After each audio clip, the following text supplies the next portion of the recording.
Dialah Allah yang menciptakan kematian dan kehidupan. Sebagai apa? Sebagai ujian.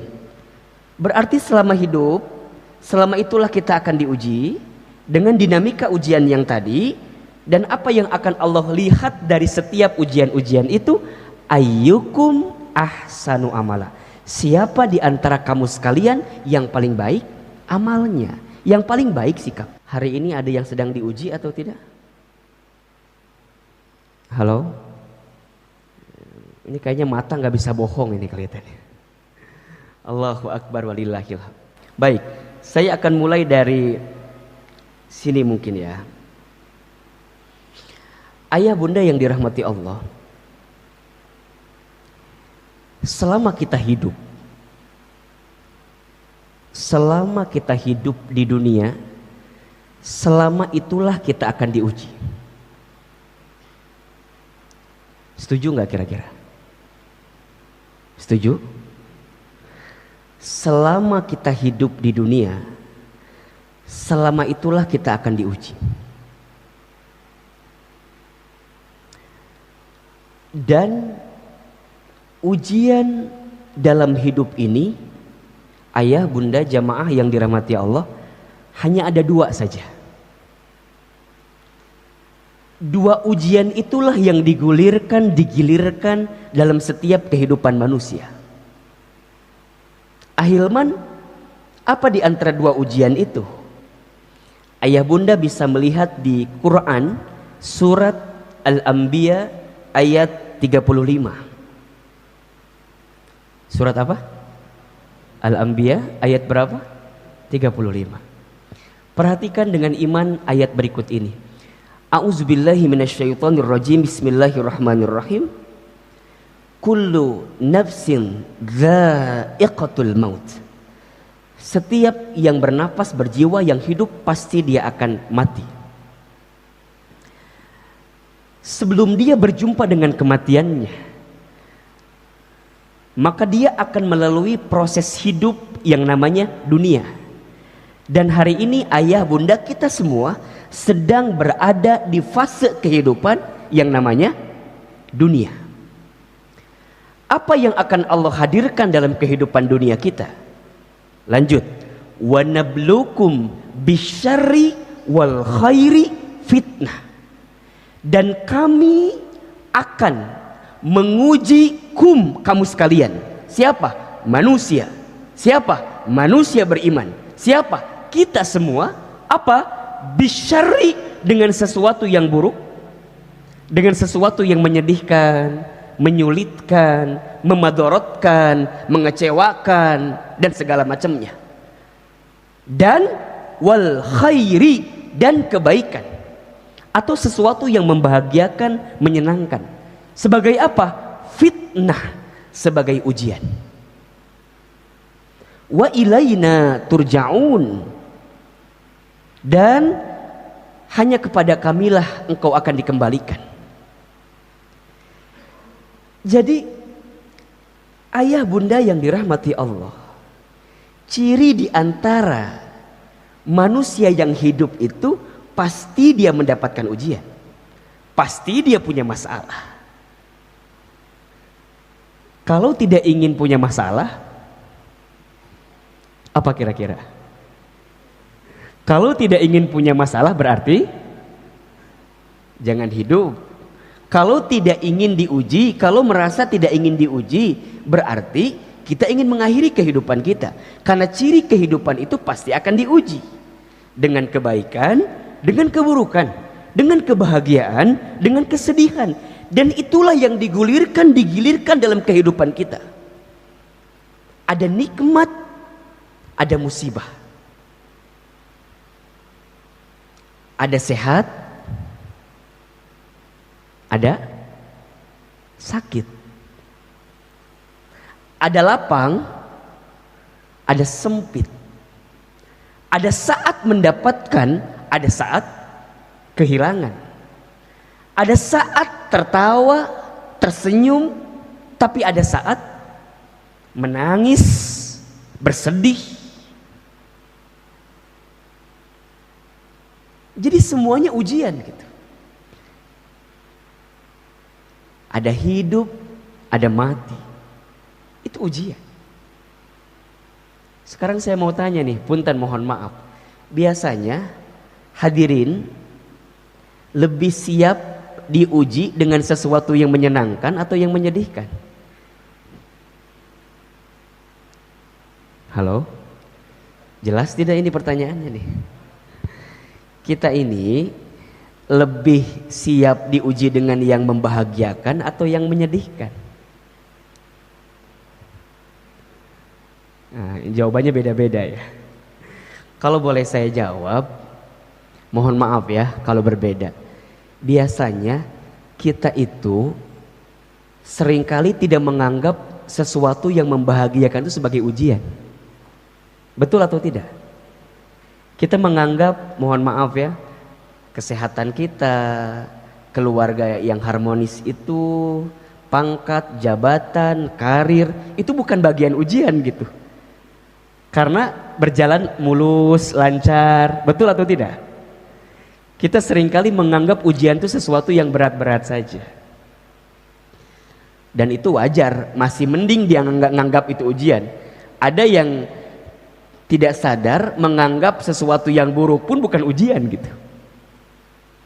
Nah maka dari sinilah kita akan memahami bahwa oh berarti ahilman setiap proses apapun yang kita dapatkan dalam hidup itu adalah ujian. Iya. Mudahnya berarti jika ada di antara hadirin pemirsa Darussalam TV, jamaah, ayah bunda yang hari ini sedang diuji dengan sesuatu yang membahagiakan, jangan sombong, jangan takabur, jangan ujub, jangan merasa bahwa kita di atas segalanya. Ingat, bisa jadi besok lusa kita akan terjatuh, kemudian kita kehilangan apa yang membahagiakan dalam kehidupan kita. Yang punya pangkat, yang punya jabatan, gak lama kok, sebentar. Berapa tahun maksimal biasanya? 5 tahun, 10 tahun. Ada saat kita berhenti dari itu semua. Maka saat dititipkan dengan sesuatu yang membahagiakan, jangan lupa bahwa sesungguhnya yang menitipkan itu siapa? Allah. Begitupun seterusnya, jika ada di antara ayah bunda hadirin, kita semua yang hari ini sedang diberikan kesulitan, kesedihan, ujian yang menyakitkan, jangan putus asa, karena pertolongan Allah itu begitu luas, perlindungan Allah itu begitu sempurna, dan kita selama kita hidup pasti kita akan dibimbing dan diarahkan oleh Allah mendapatkan kebaikan itu. Nah, pada kesempatan subuh ini coba kita akan sedikit mungkin membahas ujian-ujian yang berupa kesulitan dalam hidup saja. Ahilman, apakah semua di antara kita akan diuji dengan yang namanya kesulitan dalam hidup? Iya. Ada di Quran surat Al-Baqarah ayat 155-156 misalnya. Bismillahirrahmanirrahim. Walanabluwannakum, dan pasti kami akan menguji kamu sekalian, bisyai'in, dengan sesuatu yang sedikit. Syai' dengan sesuatu. Apa di antaranya? Minal khauf, manusia itu akan diuji dengan ketakutan. Wal ju'i, dan kelaparan. Wa naqsi minal amwal, dan kekurangan harta. Wal anfus, dan kegoncangan jiwa. Ya, ada orang yang wafat, ada saudara kita yang wafat, ada saat kehilangan dan segala macam. Was samarat, dan buah-buahan. Maksudnya ada hasil dari apa yang kita harapkan tapi tidak sesuai dengan apa yang kita inginkan. Kecewa misalnya. 1 ketakutan, 2 kelaparan, 3 kekurangan harta, 4 kegoncangan jiwa, 5 wassamarat, ada harapan yang tidak kunjung menjadi sesuatu yang nyata dalam kehidupan kita. Sekarang saya mau tanya, di antara hadirin sekalian, ada tidak yang sedang disapa dengan ujian-ujian ini? Jika ada yang sedang disapa dengan ujian ini, maka lihat ujung ayatnya, wabasyiris sabirin. Sesungguhnya ayah bunda kita semua sedang diberikan kabar gembira oleh Allah Subhanahu wa taala. Jadi kalau hari ini mohon maaf ya, mohon maaf, ada yang sedang merasa takut, gelisah, misal Tidak sedikit mungkin di antara kita ada yang kehilangan pekerjaan. Mungkin di antara kita ada yang harus dirumahkan. Mungkin ada di antara kita yang harus berkurang omset atau profit dari keuntungan bisnisnya. Atau barangkali ada di antara ayah bunda yang sedang punya persoalan di rumah tangganya. Ada yang sedang punya permasalahan di rumah tangganya atau keluarganya. Dan segala macam dalam kehidupannya. Maka jika kita merujuk kepada ayat ini, yakini, pahami bahwa ujian-ujian kesulitan itu adalah wabasyir, kabar gembira. Bagi siapa?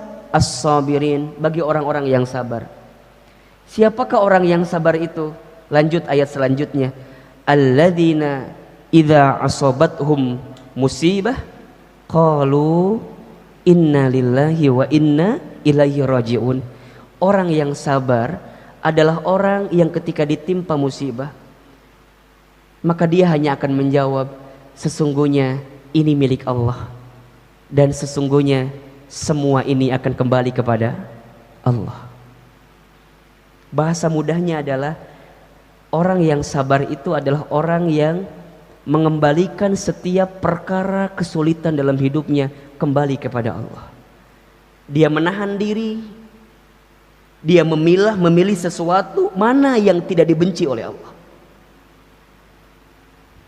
Dia hanya akan fokus mencari jalan keluar, mencari solusi yang jalan keluar solusi itu adalah sesuatu yang diridhoi oleh Allah Subhanahu wa taala. Dia bisa marah, dia bisa frustasi, dia bisa stres, iya, tapi dia tahu itu dibenci oleh Allah. Dia tahu itu perkara yang Allah tidak ridho dengannya. Maka dia memilih jalan lain mana yang barangkali Allah lebih ridho dengan dirinya. Jadi mohon maaf ya, sabar itu tidak identik dengan berdiam diri atau apa? Tidak identik dengan putus asa, bukan. Sabar itu memilih jalan terbaik yang sesuai dengan aturan Allah Subhanahu wa taala. Dia tidak melanggar aturan-aturan Allah dalam kehidupannya. Itu sabar. Dan sikap ini menjadi penting. Jadi kalau ada di antara hadirin sekalian yang sedang disapa dengan kesulitan dan langsung cara berpikirnya adalah, oh iya, Allah sedang menitipkan pesan cinta, kabar gembira kepada kita dengan ujian-ujian ini. Ahilman, kenapa disebut dengan kabar gembira dari setiap ujian kesulitan itu? Mohon maaf, kalau boleh saya tanya, setuju atau tidak? Kita itu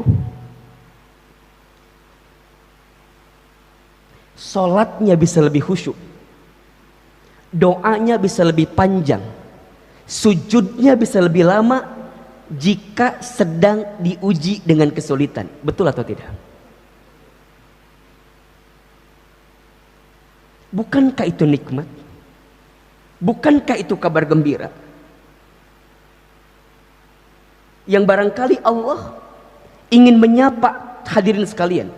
Allah ingin menghadirkan pesan cintanya melalui ujian-ujian itu agar kita segera kembali kepada Allah Subhanahu wa taala. Salat tahajudnya jadi rajin, salat duhanya jadi rajin, ngaji Qur'annya jadi rajin, ke masjidnya jadi rajin, infak sedekahnya jadi rajin. Biasanya ketika sedang diuji, betul atau tidak? Maka saat dia diuji ya, dengan ujian yang tadi saya sampaikan, satu ada yang bentuknya kebahagiaan, satu bentuknya ada yang kesedihan, maka sebagai orang beriman dia punya sikap terbaik dalam hidupnya. Apa sikapnya? Ajaban li amril mu'min, sungguh menakjubkan keadaan orang beriman itu. Kenapa? Inna amrohu kullahu khair. Semua perkara, sesungguhnya semua perkara bagi orang beriman itu semuanya baik. Dan tidak akan didapatkan kebaikan ini kecuali bagi orang beriman. Bagaimana keadaannya? In asobathu sarra'u syakara. Jika dia mendapatkan sesuatu yang membahagiakan, maka dia bersyukur. Fakana khairullah, karena itu baik baginya. Wa in asobathu dharra'u sabara. Jika dia mendapatkan sesuatu yang madarat, yang sulit, yang sedih, maka dia bersabar. Fakana khairullah, karena itu baik baginya. Hadis riwayat Muslim. Bagi orang beriman semuanya baik. Semuanya baik. Tidak ada yang gak baik. Tapi kan Ustadz, wajar atuh kalau gelisah, wajar atuh kalau resah gitu ya, galau dan segala macam. Wajar, manusia biasa. Innal insana khuliqa halu'a. Sesungguhnya manusia itu diciptakan dengan keluh kesah, kan gitu. Wajar. Tapi yang tidak wajar apa? Berlebihan dalam kegelisahan. Yang tidak wajar adalah berlebihan dalam keresahan. Jika hadirin sekalian berlebihan dalam kegelisahan, tanyakan di hati kita, jangan-jangan iman kita kepada Allah sedang dipertanyakan dalam kehidupan kita. Ustadz, gimana ini kalau pandemi terus-menerus begini terus gitu ya? Gimana ini kalau COVID nggak selesai-selesai gitu? Itu bukan ungkapan orang beriman. Orang beriman tidak seperti itu, ayah bunda. Ahilman, gimana nih kalau aduh gini terus usaha nggak lancar nih, omset berkurang dan segala macam. Iya, dia tahu sedang sulit, tapi ungkapan yang keluar bukan seperti itu. Karena di hatinya masih ada iman. Berarti ketika di hatinya masih ada iman, dia masih yakin dan percaya kepada Allah Subhanahu wa ta'ala. Bukan tidak ikhtiar, dia ikhtiar. Tapi keyakinannya kepada Allah menjadi guidance terbaik dalam hidupnya. Menjadi petunjuk terbaik selama ada Allah. La tahzan, jangan sedih. La takhaf, jangan takut, jangan khawatir. Innallaha ma'ana, sesungguhnya Allah bersama dengan kita. Karena semua yang dihadirkan dalam kehidupan kita pasti ada hikmah terbaik. Yang sulit itu adalah bisa menggali hikmahnya gitu ya.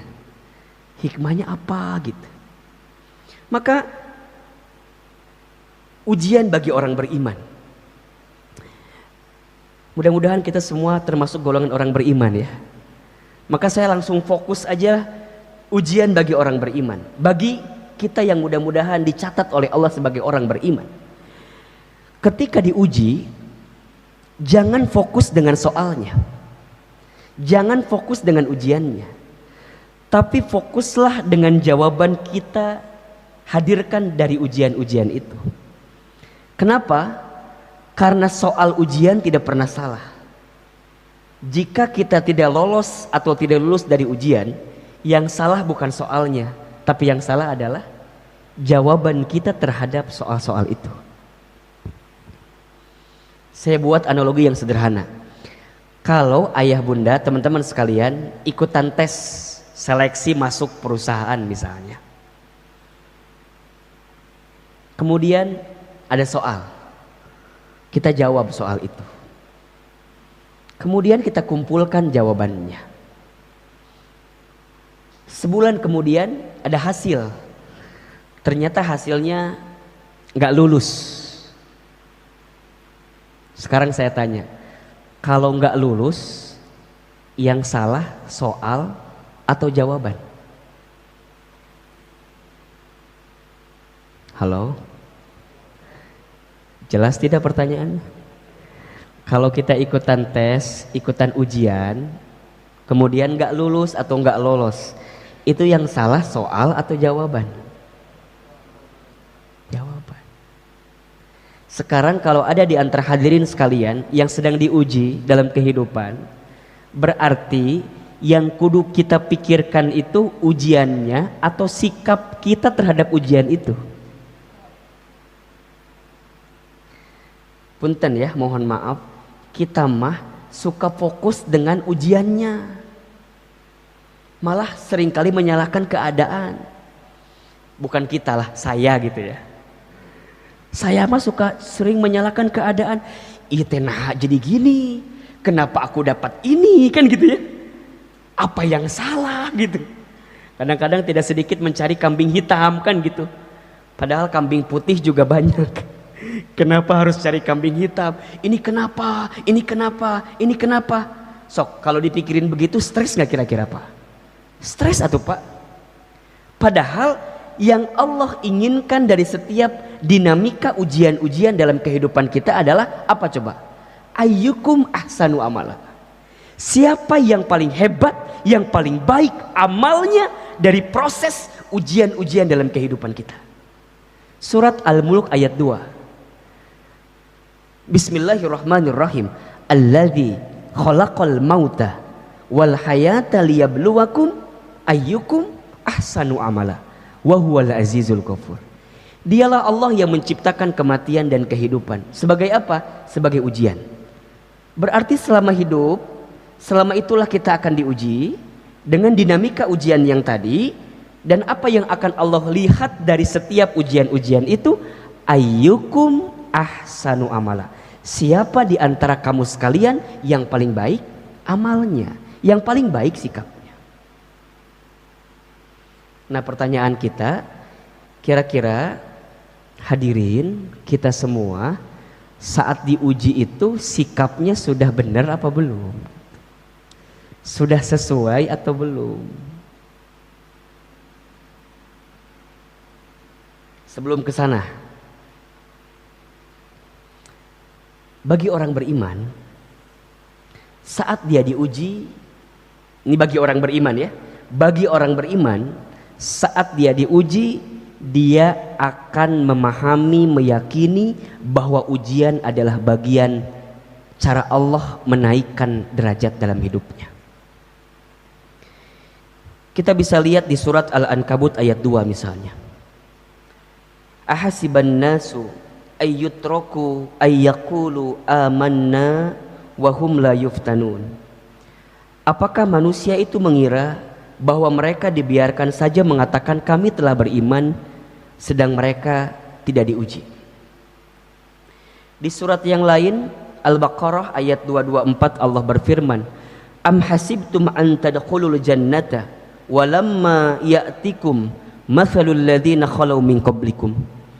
Apakah kamu mengira bahwa kamu akan masuk surga padahal belum datang kepadamu ujian, cobaan sebagaimana halnya orang-orang terdahulu sebelum kamu? Hadirin, perhatikan di sini. Berarti ahilman, seseorang itu semakin kuat imannya, semakin berat ujiannya. Ya. Tapi, ya ini penting. Tapi karena dia punya kekuatan iman dalam hidupnya, seberat apapun ujian itu, maka akan terasa ringan dalam hidupnya.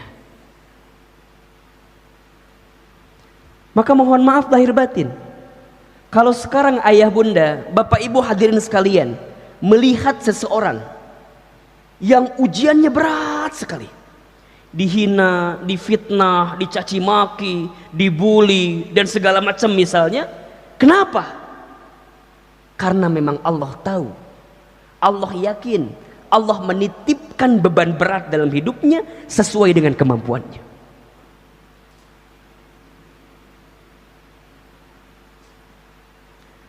Benteng iman itulah yang menguatkan dia untuk selalu siap menghadapi ujian apapun.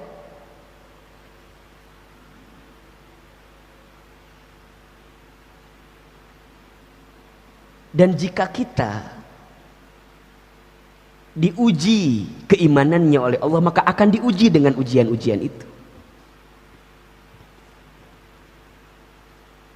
Para nabi, para rasul, ujiannya banyak atau sedikit? Banyak. Sejak nabi yang pertama sampai nabi yang terakhir, ujiannya Allahu Akbar walillahil hamd.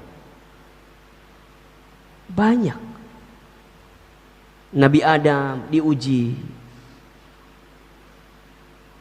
Apa ujiannya? Tidak tanggung-tanggung kan? Di antara banyak ujian itu diusir dari surga. Karena ada satu peristiwa membangkang kepada Allah ketika itu kan? Nabi Nuh diuji atau tidak? Diuji dengan apa? Dengan keadaan istri dan anaknya yang membangkang kepadanya. Terbayang gak oleh ayah bunda? Mengajak umatnya, mengajak kaumnya yang membangkang, yang menolak. Bukan orang yang jauh, tapi orang yang dekat.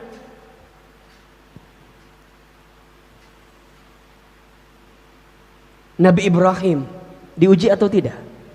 Diuji. Saat beliau mendengungkan kalimat tauhid, tapi ternyata ayahandanya seorang pembuat patung berhala, kan? Coba terbayang nggak bagaimana keadaannya? Kemudian mau dibakar tubuhnya, dibakar. Nabi Musa alaihissalam diuji, Nabi Ismail alaihissalam diuji, Nabi Muhammad sallallahu alaihi wasallam diuji. Jika seandainya ujian ayah bunda dibandingkan dengan ujian para nabi dan rasul, demi Allah tidak ada seujung kuku ujian yang kita dapatkan dibanding ujian para nabi dan rasul. Turun lagi para sahabat, para tabi'in, atba'ut tabi'in, para ulama. Ujian. Dan seseorang itu akan diuji sesuai dengan kadar imannya. Tapi karena dia punya iman dalam hatinya, maka seberat apapun ujiannya akan terasa ringan. Berarti kalimat selanjutnya adalah, jika di antara ayah bunda, hadirin sekalian, yang merasa berat dengan ujian dalam hidup, tanyakan dalam hati kita, masihkah ada iman di hati kita atau tidak? Dan jika kita melihat ayat-ayat ini gitu ya, bahwa seseorang tidak akan dikatakan beriman sebelum diuji, seseorang tidak akan masuk surga sebelum diuji, maka saat dia diuji dalam kebaikan-kebaikan di hadapan Allah, maka dia akan menangkapnya dengan sesuatu yang membahagiakan dalam hidup. Dia akan tersenyum, dia akan kemudian merasa lapang hatinya dengan ujian-ujian, karena semakin dekat kebaikan dalam hidupnya. Bahkan dalam hadis baginda Nabi SAW yang diriwayatkan oleh Al-Imam Al-Bukhari, disebutkan di situ, man yuridillahu bihi khaira yusiba minhu. Barang siapa yang diinginkan oleh Allah kebaikan dalam hidupnya, barang siapa yang diinginkan oleh Allah menjadi baik dalam hidupnya, yusiba minhu, maka Allah akan berikan ujian kepadanya. Allah akan berikan musibah kepadanya. Catatan, bagi orang beriman. Maka jika hadirin merasa masih ada iman di hatinya dan mengakui bahwa kita adalah orang beriman, maka berapapun besarnya, beratnya, kuatnya ujian yang datang dalam hidup, maka dia akan meyakini bahwa ini adalah bukti kasih sayang Allah kepadanya. Karena Allah menginginkan dia menjadi pribadi yang baik dalam hidupnya. Maka ahilman, apa sikap terbaik nih? Sikap terbaik saat kita diuji, wabil khusus ketika mendapatkan kesulitan. Karena kalau kebahagiaan, tadi sikapnya bersyukur, mendekat kepada Allah dengan kebaikan-kebaikan itu. Tapi jika sedang sulit, sedang sedih, sedang kecewa, sikapnya apa? Agar kemudian kita kuat menghadapi ujian-ujian dalam hidup. Satu, husnuzon kepada Allah. Penting ini. Apa itu husnuzon? Berprasangka baik kepada Allah. Ana inda dzanni abdi bi. Hadis qudsi. Allah berfirman, sesungguhnya aku berserta bersama prasangka hambaku. Jadi apa yang kita sangkakan di hati kita, apa yang kita rasakan di hati kita, itu barangkali yang sesuai dengan apa yang kita dapatkan dalam kehidupan kita. Sebagaimana firman Allah di surat Fussilat ayat 23, wa dzalikum dhannukumul ladzi dhanantum bi rabbikum ardzakum fa asbahtum minal khasirin. Dan yang demikian itu adalah prasangkamu yang telah kamu sangka kepada Tuhanmu. Dia telah membinasakan kamu, maka jadilah kamu termasuk orang-orang yang merugi. Jadi sikap pertama, kudu husnuzon, kudu baik sangka sama Allah. Hilangkan kalimat-kalimat Allah nggak adil, hilangkan kalimat-kalimat Allah zolim sama kita, hilangkan itu. Tidak mungkin Allah menzalimi hambanya. Tidak mungkin Allah melukai hambanya. Tidak mungkin. Allah tidak mungkin meninggalkan hambanya. Apalagi orang beriman.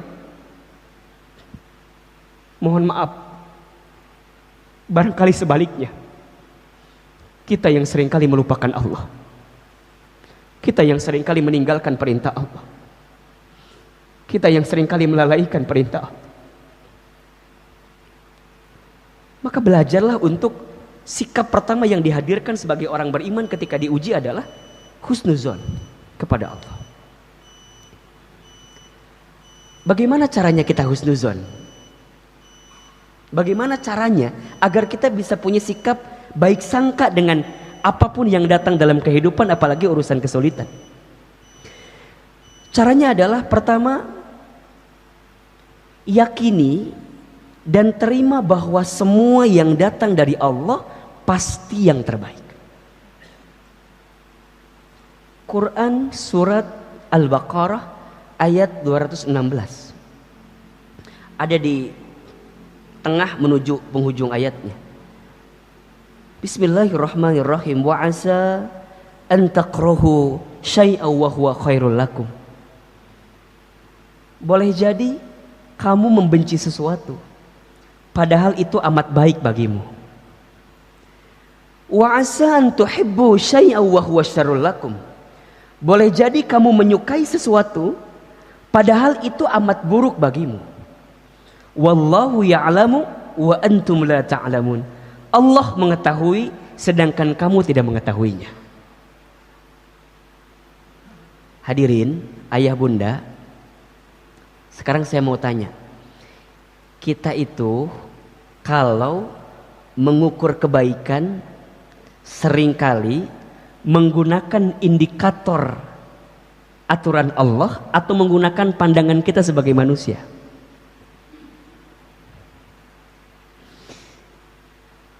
Kebanyakan kita selalu mengedepankan apa yang baik menurut kita. Kudu gini, kudu gitu. Kalau nggak gini, kalau nggak gitu, itu nggak baik dalam kacamata kita. Kita lupa mengedepankan indikator kebaikan dalam hidup ini sesuai dengan aturan Allah.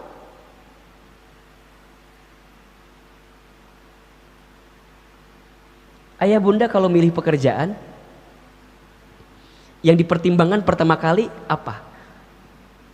Banyak kecilnya gaji atau halal haram atau surga nerakanya? Kita seringkali mengedepankan ini gajinya besar, ini penghasilannya banyak, ahilman. Kita lupa bahwa pada bab pekerjaan itu ada pertimbangan halal haram, ada pertimbangan surga neraka, yang itu harus juga menjadi pertimbangan. Betul atau tidak? Ketika bisnis, yang seringkali kita pertimbangkan utama pertama kali apa? Untung ruginya. Kita lupa pada bab bisnis itu, pada bab usaha itu juga ada pertimbangan berkah tidaknya, Allah ini ridho apa tidaknya, halal haramnya, itu menjadi penting. Ketika milih istri, flashback ke belakang, yang kita pertimbangkan apa? Cantik tidaknya atau seseorang yang bisa mengantarkan, menguatkan kita menuju surganya? Pertimbangannya kan cantik tidaknya, jadi dunia-dunia semua gitu loh. Ketika punya anak, menyekolahkan anak, mencari pendidikan untuk anak, apa yang kita pertimbangkan? Pernahkah ayah mempertimbangkan? Bunda, pernahkah mempertimbangkan? Ahilman, saya tuh pengen punya anak, pendidikannya saya pilih pendidikan yang terbaik yang bisa menghadirkan mahkota terbaik ketika saya berjumpa dengan Allah. Saya pengen punya anak yang hafal Quran, yang hafiz Al-Quran, yang mampu mendekat taat kepada Allah, yang akhlaknya istimewa dalam kehidupan. Atau barangkali ayah bunda lebih banyak mempertimbangkan ini akreditasinya A, ini juara olimpiade B, dan segala macamnya. Kita lupa mempertimbangkan pertimbangan yang bisa mendekatkan kita kepada Allah Subhanahu wa taala. Dan pertimbangan itulah pertimbangan yang paling kuat seharusnya. Maka bagi orang beriman, ketika dia diuji, ketika dia sedang sulit, sikap pertamanya langsung yakin bahwa baik sangka kepada Allah. ini yang terbaik bagiku. Dan ketika dia memahami itu, maka dia yakin yang baik menurut dia, menurut kita belum tentu baik menurut Allah, tapi yang baik menurut Allah pasti baik untuk kita. Maka bismillah, mulai katakan pagi ini, apapun yang kita dapatkan dalam hidup, selama kita beriman, maka ini yang terbaik dalam kehidupan kita. Para ayah pulang nanti ke rumah, temui istrinya, senyum kepada istrinya, bilang sama istrinya, sayang, mama, bunda, thank you very much, terima kasih sudah menjadi istri yang terbaik. Kata istrinya, emang kenapa ayah? Enggak, pokoknya gitu aja. Bagaimanapun keadaan istri kita, cerewetnya, cemburunya, banyak mintanya, banyak maunya, apapun itu kekurangannya, saya sangat meyakini pasti ada kelebihannya. Bukankah ketika para suami, ketika Anda mengucapkan saya terima nikahnya fulana binti fulan dengan mas kawin sekian-sekian dibayar tunai ketika akad nikah itu di depan ayahnya, itu kan maknanya apa? Saya terima semua kebaikan yang ada di istri saya, dan saya pun siap menanggung semua keburukan yang mungkin ada di istri saya. Maka katakan mulai hari ini, istri saya yang di rumah, hadirin, it's the best for me, itu yang terbaik bagiku. Para bunda juga yang di rumah yang menyaksikan kali ini, bagaimanapun keadaan suami kita, kurangnya, apalagi suami kita kurangnya apa? Kurang gantengnya, kurang nafkahnya, apapun itu, maka katakan kepada suami kita dan yakinkan di hati kita bahwa suami kita itu adalah suami yang terbaik. Pekerjaan kita, usaha kita, bisnis kita, walaupun barangkali belum menghadirkan hasil yang maksimal, katakan itu yang terbaik. Yakini. Termasuk hari ini ketika kita disapa dengan COVID-19, ketika kita disapa dengan penyakit wabah, kita kan gak pernah mau punya penyakit seperti ini, punya pandemi seperti ini. Tapi kita percaya bahwa ada hikmah di balik musibah. Ya Allah, terima kasih. Kalau ayah bunda boleh renungi, coba saya mau tanya, Ramadan yang paling indah untuk ayah bunda kapan kira-kira? Indah dalam artian kita bisa menghadirkan kebersamaan dengan keluarga gitu ya. Bisa sholat berjamaah isya tarawih dengan keluarga, buka sahur lebih banyak bersama dengan keluarga. Kalau boleh saya cerita, rasanya Ramadan tahun ini yang saya dapatkan itu gitu ayah bunda. Jauh sebelum ini sahur kadang-kadang di luar, buka di luar, tarawih di luar, jadwal kajian subuh karena harus sholat subuh di luar jadi di luar. Bahkan kalau ingat 2 tahun yang lalu 2016 2017 saya hampir 2 tahun berturut-turut Ramadannya di Amerika Serikat, jauh dari keluarga. Tahun ini Allah berikan kesempatan. Wasilahnya kalau bukan karena COVID misalnya mungkin gak akan kejadian seperti itu. Ada hikmah gak kira-kira? Ada hikmah. Para ayah yang belum pernah jadi imam sholat taraweh, kemarin maksain apa enggak? Maksain. Walaupun barangkali keadaannya, bacaannya belum sempurna dan belum baik, tapi kan maksain. Ujungnya jadi belajar tahsin, jadi belajar tajwid, betul enggak? Memperbanyak hafalan. Itu nikmat atau tidak? Yakini di hati kita husnuzon kepada Allah. Itu yang terbaik. Yang kedua, agar kita bisa husnuzon dengan setiap ujian adalah yakini bahwa ujian yang menimpa kita berbanding lurus dengan kemampuan kita. Al-Baqarah 286. La yukallifullahu nafsan illa wus'aha. Laha ma kasabat wa 'alaiha maktasabat. Allah tidak akan membebani seseorang melainkan sesuai dengan kemampuan.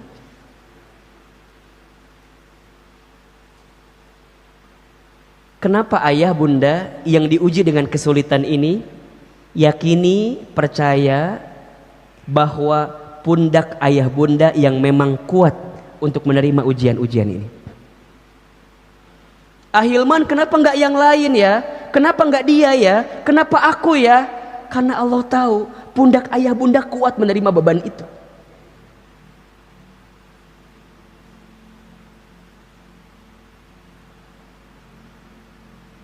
Karena kuat. Seseorang yang diberikan amanah oleh Allah gitu ya. Amanah dalam hidupnya apapun itu, kenapa dia yang diberikan amanah? Karena Allah tahu barangkali memang dia yang kuat mendapatkan amanah itu. Ada seseorang yang mendapatkan ujian bertubi-tubi gitu. Dihina, dicaci maki, difitnah, dicari kesalahan dan segala macamnya. Kenapa hanya beliau? Kenapa hanya dia? Karena yakinlah Allah tahu pundak beliau kuat, sehingga bisa menerima beban itu. Maka ayah bunda nih, kalau sekarang kita merasakan ujian dan ujian itu terasa berat, tanamkan di hati kita, Allah percaya kepada kita, Allah yakin sama kita. Maka poinnya adalah, ayah bunda hadirin sekalian, jangan sibuk membandingkan ujian yang kita terima dengan ujian orang lain. Saya ulang ya, jangan sibuk membandingkan ujian yang kita terima dengan ujian dengan orang lain. Kita suka merasa enak ya dia mah, enak ya dia mah. Belum tentu. Begitupun seterusnya, jangan mengukur indikator kebahagiaan orang lain untuk kebahagiaan kita. Saya ulangi, jangan menggunakan ukuran kebahagiaan orang lain menjadi indikator kebahagiaan kita. Belum tentu apa yang bahagia di mata kita untuk orang lain menjadi kebahagiaan untuk kita. Belum tentu. Jika ayah bunda hari ini merasa lelah, merasa capek, merasa terbebani dengan setiap urusan kehidupan kita, percayalah, bisa jadi di luar sana banyak orang yang menginginkan pekerjaan kita itu. Jika ada di antara bisnis, usaha, pekerjaan kita yang ayah bunda merasa berat sekali ya Ahilman, susah sekali ya Ahilman, Allahu Akbar, di luar sana ada orang yang memimpikan, mendambakan pekerjaan, bisnis, usaha yang sedang kita lakukan. Begitupun seterusnya. Jika ada di antara ayah bunda yang hari ini sedang merasa berat, sulit gitu ya, dengan setiap ujian-ujian dalam hidup, barangkali percayalah Allah sedang siapkan kebaikan dalam kehidupan kita itu. Maka penting ini ya, gampangnya beginilah, jangan mengukur ukuran kaki kita dengan ukuran sepatu orang lain gitu.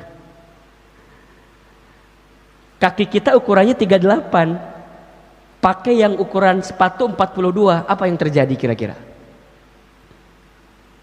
Apa yang terjadi? Longgar, betul?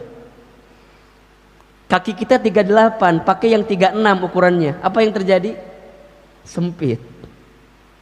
Hidup ini adalah hidup yang terbaik yang Allah berikan. Maka sikap kedua adalah yakini bahwa ujian yang menimpa berbanding lurus dengan kemampuan kita. Yang ketiga, agar kita bisa husnuzon, kemudian kita kuat dengan ujian, yakini bahwa bersama kesulitan ada kemudahan. Fa inna ma'al usri yusra, inna ma'al usri yusra. Maka sesungguhnya bersama dengan kesulitan itu ada kemudahan. Yakin jika dengan bersama Allah, ikhtiar kita akan semakin optimal. Ya, jangan menuhankan ikhtiar kita. Tapi bukan berarti tidak boleh ikhtiar, ikhtiar harus. Tapi jangan menuhankan ikhtiar kita. Kita harus ikhtiar maksimal, tapi pada akhirnya hasil yang menentukan siapa? Allah Subhanahu wa taala. Mudah-mudahan apa yang Al-Fakir sampaikan bermanfaat. Mohon maaf lahir batin, yang benar dari Allah, yang salah dari Al-Fakir yang pasti